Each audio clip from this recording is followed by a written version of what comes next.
आमीन। अब क्या हम यहां जुड़े हुए हैं?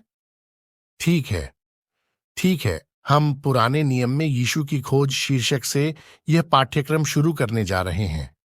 ठीक है। आप में से कितने लोग पुराने नियम को पढ़ने का आनंद लेते हैं? बहुत खूब। आप में से कितने लोग न्यू टेस्टामेंट पढ़ना पसंद करेंगे? हाँ, मेरे पास ओल्ड टेस्टामेंट के प्रोफेसर और न्यू टेस्टामेंट के प्रोफेसर एक दूसरे से बहस करते हुए कह रहे थे। ओल्ड टेस्टामेंट के प्रोफेसर ने कहा, हमारे पास और भी किताबें हैं। परमेश्वर की शुरुआत ओल्ड टेस्टामेंट से हुई और पुराने नियम के बिना यीशु नहीं आ सकते। पुराने नियम के प्रोफेसर ने कहा, नया नियम केवल पुराने नियम की एक अनुक्रमणिका की तरह है। नए नियम के प्रोफेसर ने कहा, नए नियम के बिना पुराना नियम पूरा नहीं किया जा सकता। पुराना नियम उबाऊ है, नया नियम रोमांचक है। पुराना नियम ईश्वर क्रोध का ईश्वर है, लेकिन नए नियम में यीशु प्रेम का ईश्वर है। क्या आप इससे सहमत हैं? लेकिन वे दोनों एक तरह से सही हैं, लेकिन बाइबल संपूर्ण नहीं हो सकती। यदि आप ऐसा करते हैं तो यह दो जोड़ी जूतों की तरह है। आपको दोनों पहनना होगा। यीशु को पूरी तरह से समझने के लिए आपके पास दोनों होने चाहिए। लोग कहते हैं, मैं यीशु के बारे में सीखना चाहता हूं, इसीलिए मैंने केवल नया नियम पढ़ा।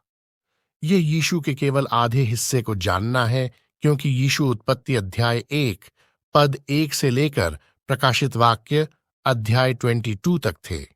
यीशु इस बाइबल में हर जगह हैं, और अंदाजा लगाओ कि इस बाइबल में और कौन है। आप इस बाइबल में हैं। यह बाइबल ईश्वर द्वारा आपको लिखा गया एक पत्र है। यह एक प्रेम पत्र है, और इसलिए आप और मैं न केवल पुराने नियम और नए नियम दोनों में यीशु को खोज सकते हैं, बल्कि इस बाइबल में स्वयं को भी खोज सकते हैं। यदि नहीं, तो यह बाइबल केवल एक प्राचीन दस्तावेज बनकर रह जाती है, जिसे हम केवल एक संदर्भ के रूप में पढ़ रहे हैं। जब आप इसमें यीशु और स्वयं को पाते हैं, तो यह जीवन की एक जीवित पुस्तक बन जाती है। आमीन। तो चलिए शुरू करते हैं। मुझे यह कहना पड़ा क्योंकि शीर्षक बहुत उबाऊ है। बाइबल धर्मशास्त्र और मुक्ति का इतिहास, वह क्या है? आप शायद सोच रहे होंगे, मैं टॉमी बाइबल स्कूल आया था क्योंकि मैं धार्मिक मदरसे में नहीं जाना चाहता था। लेकिन यहां हम धर्मशास्त्र का अध्ययन कर रहे हैं। मैं आपसे वादा करता हूं, यह उतना बुरा नहीं होगा। और यदि यह बुरा है, तो यह केवल इस पहले घंटे के लिए है। ठीक है, आइए प्रार्थना करें कि ठीक है।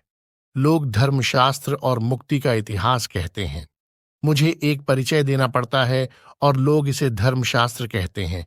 इसका कारण यह है कि आप समझें कि आप क्या सीख रहे हैं और क्या पढ़ रहे हैं। यहाँ कुछ स्रोत दिए गए हैं जिनका उपयोग मैंने इन कुछ स्लाइडों के लिए किया। आपके नोट्स में और भी बहुत कुछ है, लेकिन आप यहाँ स्लाइड्स का अनुसरण कर सकते हैं। और बहुत बढ़िया किताबें, बहुत लंबी, बहुत उबाऊ, लेकिन बहुत बढ़िया। लेकिन उनमें से यदि आप वास्तव में एक किताब लेना चाहते हैं और इसे पढ़ना चाहते हैं, तो जेम्स हैमिल्टन की बाइबल धर्मशास्त्र क्या है, एक किताब है जिसकी मैं अनुशंसा करता हूं, और यह पढ़ने में बहुत आसान है और संक्षिप्त और समझने में आसान है। तो यह ग्रंथ सूची संभवतः आपके नोट्स में भी है। यदि नहीं, तो आप मुझसे बाद में पूछ सकते हैं। यहां पहला बिंदु है धर्मशास्त्र के अनुशासन। यदि आप इसे समझते हैं, तो आप जानते हैं, अपने दोस्तों को यह दिखाने में सक्षम हो सकते हैं, मैं धर्मशास्त्र जानता हूं। धर्मशास्त्र के 5 अनुशासन। धर्मशास्त्र के 5 बुनियादी अनुशासन हैं। पहला है व्याख्या।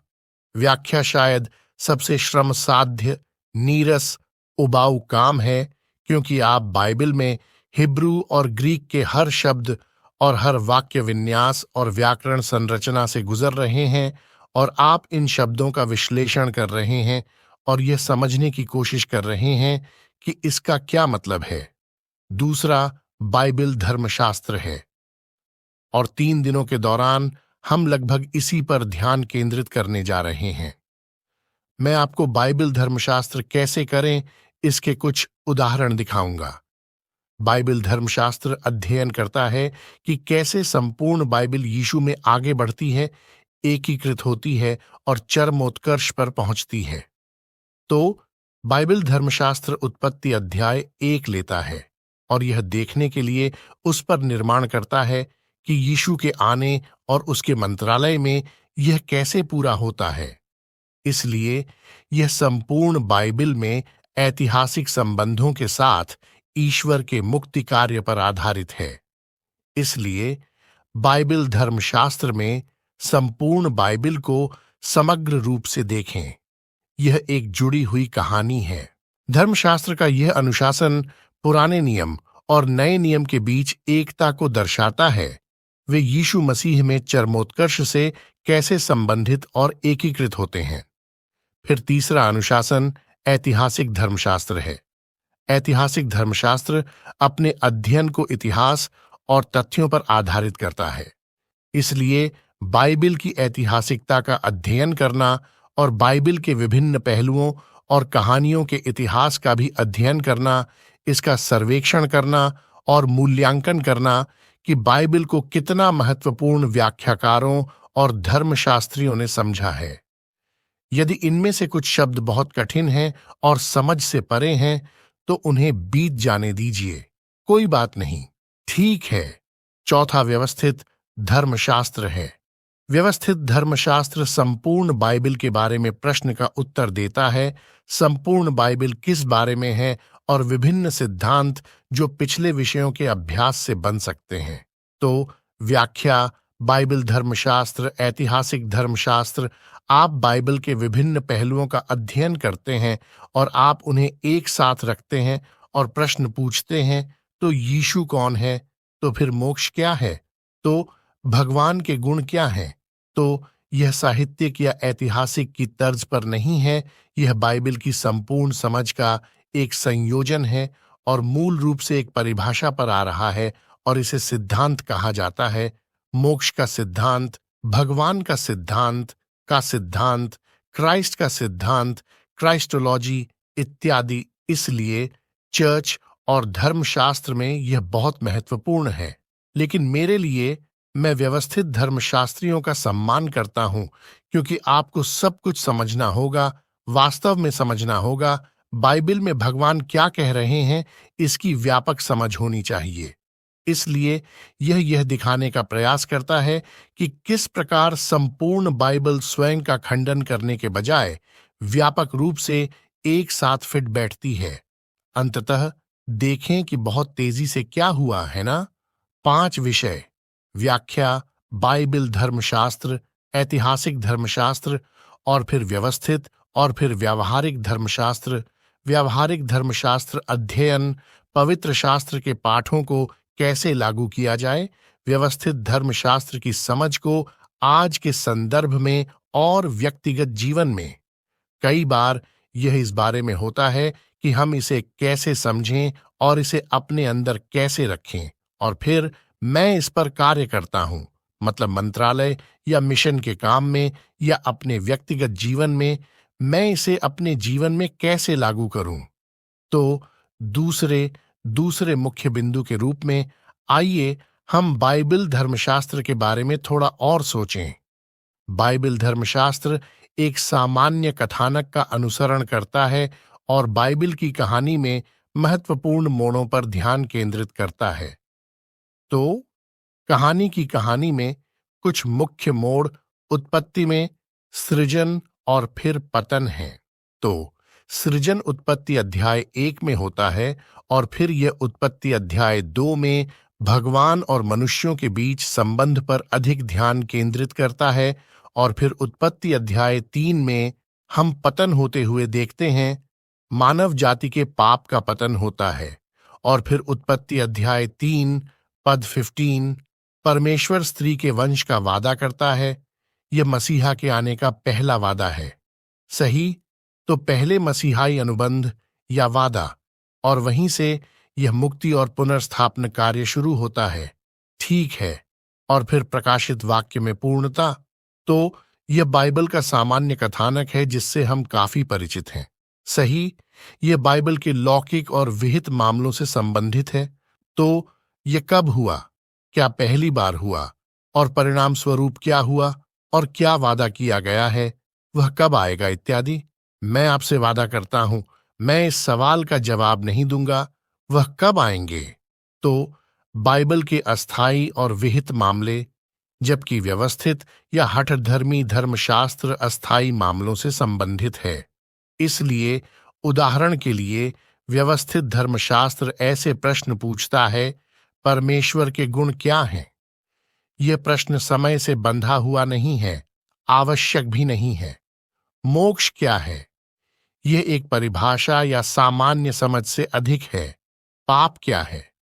लेकिन बाइबल धर्मशास्त्र हमेशा बाइबल की कहानी, मुक्तिदायक इतिहास और सिद्धांत के विकास की धुरी पर प्रश्न पूछता और उत्तर देता है। इसीलिए उदाहरण के लिए बुनियादी समझ यह पूछती है, यशायाह की भविष्यवाणी ने ईश्वर के सिद्धांत को प्रकट करने में क्या योगदान दिया? समझ आया? एक आसान बात यह है कि पलायन कैसे होता है ना? फसह और निर्गमन, ये यीशु के आगमन और उसके सूली पर चढ़ने के बारे में कैसे भविष्यवाणी करता है। बाइबल धर्मशास्त्र क्या है? पुराने नियम में जो घटनाएं घटित हो रही हैं, उनमें आप यीशु को कैसे देखते हैं? परमेश्वर हमें इस्राएल के इतिहास के बारे में क्यों सिखा रहा है? लेकिन हम आवश्यक रूप से इस्राएल के इतिहास का अध्ययन नहीं कर रहे हैं। हम वही अध्ययन कर रहे हैं जो ईश्वर हमसे जानना चाहता है। यह बाइबल कोई इतिहास की किताब नहीं है, हालांकि इसमें बहुत सारा इतिहास है। यह बाइबल कोई विज्ञान की किताब नहीं है, हालांकि इसमें लिखने के लिए कुछ विज्ञान और कुछ परस्पर विरोधी विज्ञान हैं। लेकिन इस बाइबल का उद्देश्य विज्ञान को सिद्ध करना नहीं है, हमें इतिहास बताना नहीं है। यह साहित्य नहीं है। यह पुस्तक मोक्षदायक पुस्तक है। यह पुस्तक मानव जाति के लिए एक मैनुअल है। जब हम गैजेट या फोन खरीदते हैं तो यह एक मैनुअल के साथ आता है ना? आप मैनुअल कब पढ़ते हैं? क्या कोई ऐसा व्यक्ति है जिसे मैनुअल पढ़ने में मजा आता है? जैसे ही आप एक अच्छा गैजेट खरीदते हैं, आप गैजेट को वहीं छोड़ देते हैं और पहले मैनुअल पढ़ते हैं? कोई? मैं इसके लिए आपका सम्मान करता हूं। जब परमेश्वर ने हमें बनाया तो उसे अनंत काल तक कार्य करना चाहिए था। इसमें शांति, आनंद, खुशी और प्रसन्नता और पूर्ण मेल मिलाप होना चाहिए। ईश्वर के साथ पूर्ण संगति उस तरह से काम नहीं कर रही है। नहीं, इसीलिए परमेश्वर ने कहा, यह रहा आपका नियमावली। कुछ गलत हो गया। कुछ इस तरह की, ओह, यह बाइबल, इसका उद्देश्य हमें छुटकारा दिलाना और पुनर्स्थापित करना है। आराम की कुंजी, वह पुनर्स्थापना और मुक्ति यीशु मसीह है। इसीलिए यूहन्ना अध्याय 5 पद 39 यीशु कहते हैं, यह पूरी बाइबल। यीशु के समय में उनके पास नया नियम नहीं था। जब उन्होंने धर्म ग्रंथों का उल्लेख किया तो वे पुराने नियम के धर्म ग्रंथों का उल्लेख कर रहे थे। यह कहता है, पूरी बाइबल मेरे बारे में है, यीशु ने कहा, और तुम यह सोचकर पढ़ते हो कि इससे तुम्हें जीवन मिलेगा। और वह कहता है, तुम्हें पता है क्या, यह मेरे बारे में है। बाइबल धर्मशास्त्र पुराने नियम और नए नियम को देखने का प्रयास कर रहा है और पता लगाएं कि वे कैसे जुड़ते हैं। जब परमेश्वर हमें निर्गमन के बारे में बता रहा था, जब वह लेव्य व्यवस्था के माध्यम से हमें सुला रहा था, तब उसने हमारे लिए वास्तव में क्या पढ़ा था? सभी यज्ञ संबंधी कानूनों और अनुष्ठान संबंधी कानूनों और इन सभी के बारे में उनका क्या मतलब है? इसका क्या मतलब है? क्या इसका मतलब किसी तरह यह है कि यीशु की मृत्यु कैसे होगी? हाँ, और इसलिए धर्मशास्त्र लोग इसी प्रकार के प्रश्न पूछ रहे हैं। यह बाइबल के सभी अंशों, पुराने और नए नियम दोनों में ईश्वर के मुक्ति उद्देश्य या मसीहाई महत्व को खोजने का भी प्रयास करता है। बाइबल धर्मशास्त्र सीधे तौर पर हमारी कई मंडलियों में व्यापक बाइबल निरक्षरता को संबोधित करता है। इसका क्या मतलब है? काफी गंभीर विषय है और इसके लिए मैं मुसीबत में पड़ सकता हूं। लेकिन मार्टिन लूथर या जॉन कैल्विन, जिंगली, ये सुधारक, चर्च सुधारक, प्रोटेस्टेंट सुधारक, वे क्यों खड़े हुए और चिल्लाए? इसका कारण यह है कि उस समय लोग बाइबल नहीं पढ़ रहे थे और वे नहीं जानते थे कि परमेश्वर वास्तव में क्या कह रहा है। वे चर्च के नेताओं पर निर्भर थे कि वे उन्हें निर्देश दें कि बाइबल यही कहती है। लेकिन कई बार ऐसा नहीं होता था। क्या आप जानते हैं कि वे उस समय बाइबल क्यों नहीं पढ़ते थे? ऐसा इसलिए क्योंकि उनके पास बाइबल नहीं थी। उनके पास बाइबल नहीं थी, सामान्य भाषा में अनुवादित और नकल की गई थी। यही कारण है कि मार्टिन लूथर ने जो पहला काम किया वह था अपने क्षेत्र में रहने के दौरान बाइबल का लैटिन से जर्मन आम भाषा में अनुवाद करना। अब क्या होगा? क्या लोग बाइबल पढ़ रहे हैं? क्यों? क्या उनके पास बाइबल नहीं है? आजकल बाइबल इन प्रिंट से बाहर होती जा रही हैं। इसको धन्यवाद। अब हर कोई जिसके पास फोन है उसके पास बाइबल हो सकती है। समस्या यह है कि क्या वे इसे पढ़ रहे हैं? परमेश्वर के अस्तित्व को अस्वीकार करने वाले फ्रांसीसी दार्शनिक वोल्टेयर ने कहा, यह बाइबल प्रिंट से बाहर हो जाएगी और विलुप्त हो जाएगी। लगभग 100 वर्षों में लोग इसे फिर नहीं पढ़ेंगे। उसकी मृत्यु हो गई। बाइबल चलती रही। सोचो उसके घर का क्या हुआ? उनका घर बाइबल प्रिंटिंग प्रेस में बदल गया। लेकिन हाल ही में मैंने सुना है कि कोरिया में एक ईसाई किताबों की दुकान थी, लेकिन वह बंद हो गई क्योंकि लोग अब ईसाई किताबें नहीं खरीद रहे थे। और यह बन गया, मुझे यह नहीं कहना चाहिए, दूसरे धर्म के लिए एक दुकान। तो अभी हम ऐसे समय में रह रहे हैं जब बाइबल निरक्षरता प्रचलित है। अब मैं पूरी दुनिया के बारे में बात नहीं कर रहा हूं, मैं चर्चों के भीतर के बारे में बात कर रहा हूं। इसलिए मैं उन्हें ज्यादा दोष नहीं देता, क्योंकि बाइबल में आपको सुलाने की प्रवृत्ति है। बाइबल को समझना कठिन है। ये मंगा या इन अच्छे साहित्य जितना मजेदार नहीं है। तुम जानते हो क्यों? नंबर 1, इसका कारण यह है कि वे इसे नहीं समझते हैं। इसलिए हम यहां आशा कर रहे हैं और चारों ओर घूम घूम कर यह शिक्षा दे रहे हैं कि बाइबल परमेश्वर के लोगों के लिए मनोरंजक और रोमांचक बन सकती है। एक और कारण, क्या आप जानते हैं कि बाइबल आपको सुला क्यों देती है? ऐसा इसलिए है क्योंकि आप इसे अपनी नींद के घंटों में पढ़ने की कोशिश करते हैं। दिन के दौरान सब कुछ करो। बाइबल पढ़ने का समय क्या है? सोने से ठीक पहले। आमतौर पर इसीलिए यह आपको सुला देता है। वैसे भी समय का संदर्भ, मुझे किस समय समाप्त करना होगा? 15 मिनटों। ठीक है, चिंता मत करो, मेरे पास 3 दिन हैं। इसलिए यदि मैं अभी खत्म नहीं करता तो बाद में खत्म कर सकता हूं। ठीक है, जिस युग में हम रहते हैं वह अक्सर जीवन जीने का त्वरित और आसान तरीका तलाशता है। एक ईसाई जीवन भगवान की पूजा करने के लिए ड्राइव थ्रू और फास्ट फूड मानसिकता को लागू करके ईसाई जीवन जीने का आसान तरीका। परंतु होशे अध्याय 4 श्लोक 6, मेरी प्रजा ज्ञान के अभाव के कारण नाश हो गई क्योंकि तूने ज्ञान को तुच्छ जाना है। मैं भी तुम्हें अपना याजक होने से अस्वीकार कर दूंगा। चूंकि तुम अपने परमेश्वर की व्यवस्था को भूल गए हो, इसलिए मैं भी तुम्हारे बच्चों को भूल जाऊंगा। मैं चाहता हूं कि हम होशे अध्याय 6 श्लोक 1 में एक और अंश पढ़ें। आओ हम प्रभु के पास लौट आएं, क्योंकि उसने हमें फाड़ा है लेकिन वह हमें चंगा करेगा। उसने हमें घायल किया है परंतु वह हम पर पट्टी बांधेगा। 2 दिन बाद वह हमें पुनर्जीवित कर देगा। वह हमें तीसरे दिन फिर उठाएगा कि हम उसके सामने जीवित रहें, कि हम उसके सामने जीवित रहें। पद 6 में, क्योंकि मैं परमेश्वर को प्रसन्न करता हूं। लोग कठिनाइयों और क्लेश से गुजर रहे हैं और कह रहे थे भगवान ने हमें फाड़ दिया है। और मुझे लगता है कि यह इस महामारी के दौरान हमारी प्रार्थना की तरह है।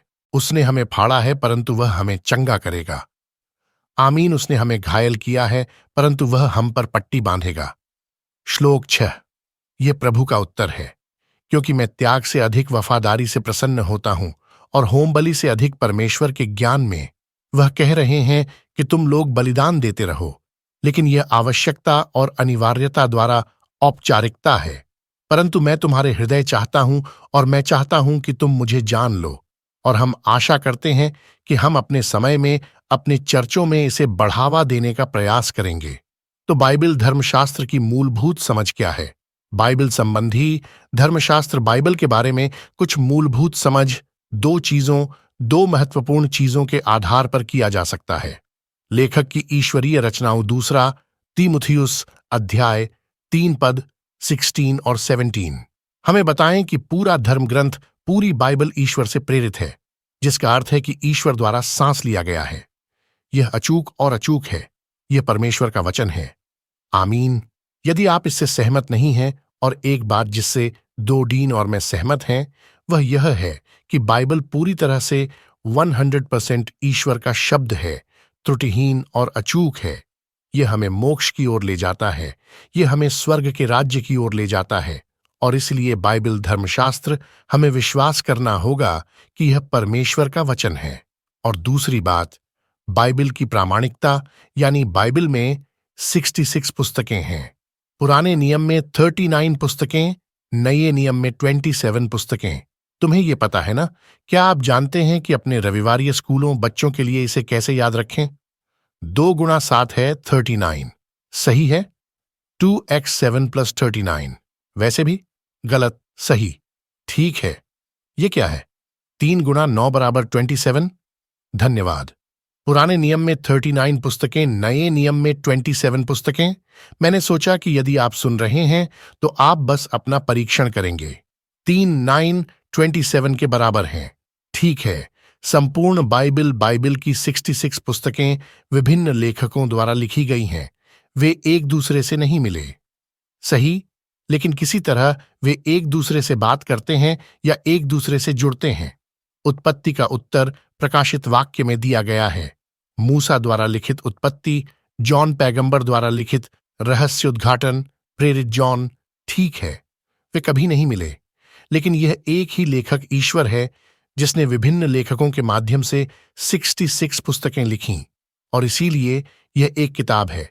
ठीक है, तो यहां उद्देश्य मुक्ति का इतिहास है। बाइबल धर्मशास्त्र मोक्षदायी इतिहास में महत्वपूर्ण मोड़ों की ओर ध्यान आकर्षित करता है। कुछ प्रमुख मोड़ जिनका हमने पहले उल्लेख किया था, लेकिन कुछ महान घटनाएं, पतन, निर्गमन, सिनाई पर्वत पर इज़राइल राष्ट्र का गठन, बेबीलोन का निर्वासन, मसीहा का आगमन, और अब हम उसकी वापसी का इंतजार कर रहे हैं। कुछ बड़ी घटनाएं जो बाइबल की कहानी में स्तंभ बन जाती हैं।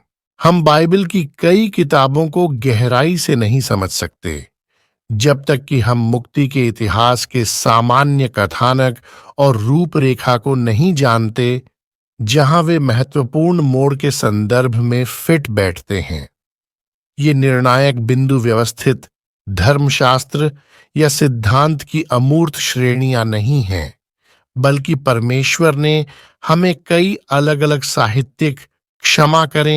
साहित्यिक शैलियों में अपना सबसे पवित्र शब्द देने का विकल्प चुना है, जो अस्थायी अनुक्रम में मुक्तिदायक इतिहास में दिया गया है।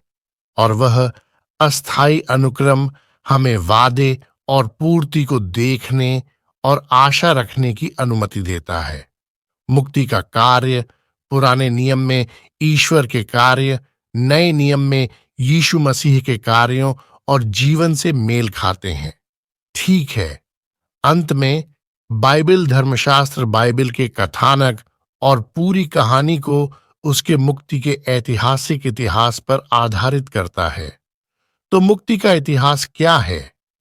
मुक्ति का इतिहास उस बिंदु से है जब मानव जाति का पतन हुआ और मुक्ति की आवश्यकता थी, और परमेश्वर तब से कब तक अपना कार्य प्रारंभ करता है। यीशु आते हैं और कहते हैं, मैं फिर आऊंगा। तो उसके दूसरे आगमन तक यही मुक्ति का इतिहास है। लोग इसके खिलाफ तर्क दे सकते हैं, लेकिन मेरा मानना है कि मानव जाति का इतिहास मुक्ति के इतिहास के अंतर्गत है, न कि इसके विपरीत। मानव जाति का इतिहास मुक्ति के इतिहास के अंतर्गत है। ठीक है, इसीलिए मुक्ति के इतिहास की प्रमुख घटनाएं भगवान और उनके लोगों के बीच संबंधों का इतिहास है। मुझे लगता है मैंने तुम्हें काफी बोर कर दिया है। तो हम अपने अगले भाग पर जाते हैं। हम मुक्ति के इतिहास के बारे में सोचेंगे। हमारे पास लगभग 5 मिनट हैं। क्या हमारे पास लगभग 5 मिनट हैं? हम लगभग 5 मिनट तक मुक्ति का इतिहास पढ़ेंगे और फिर उसके बाद जारी रखेंगे। प्रकाशित वाक्य का इतिहास, यह भाग वास्तव में बाइबल धर्मशास्त्र का अभ्यास है जिसे मैंने आपको अब तक पेश किया है, और आप देखेंगे कि यह कैसे काम करता है। इसीलिए मुझे आपको यह बताना होगा कि मोचन का इतिहास क्या है, और हमारे डीन ने आपको जिन पुस्तकों से परिचित कराया है वे वहां प्रदर्शित हैं। यह सम्मेलन रेवरेंड अब्राहम पाक द्वारा लिखित the history of redemption series नामक पुस्तकों पर था, और मैं अब से तीसरे दिन तक अपनी पढ़ाई उन किताबों पर आधारित करूंगा। आज और कल मैं पहली पुस्तक से साझा करूंगा जिसे उत्पत्ति वंशावली कहा जाता है। अब आप सोच रहे हैं, हमने धर्मशास्त्र का अध्ययन किया है, क्या हम वंशावली में जाने वाले हैं? मैं ईश्वर का आभारी हूं क्योंकि आपके पास कोई विकल्प नहीं है।